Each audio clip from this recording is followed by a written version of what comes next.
Welcome to the Banker Lamp. Please enjoy the video.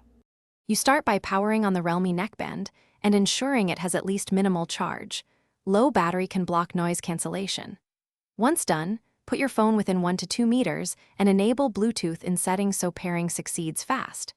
If your model uses the Realme Link app, install or update it now.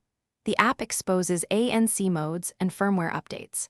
You're doing these steps to guarantee a stable connection and access to the controls you'll need next. You pair the neckband to your phone next, select it on the Bluetooth list, and accept any PIN prompts. Pairing secures the control channel. Then open the Realme Link app or the Bluetooth device page to locate the ANC, hear through, or noise control option. Different models label it differently. Make sure to check for firmware updates and apply them when available, because those updates can enable or refine ANC modes. Doing these steps ensures the control appears. You now enable ANC by toggling the ANC switch or selecting a mode such as Max, Normal, or Adaptive.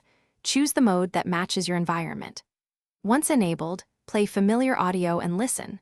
The goal is reduced background noise without muffled vocals, so adjust the neckband fit and try different ANC levels until it sounds natural. If noise cancellation doesn't activate, reboot the neckband, repair with your phone. Perform a factory reset on the band if needed, and confirm. Thanks for watching. If this was helpful, leave a like and consider subscribing. See you next time.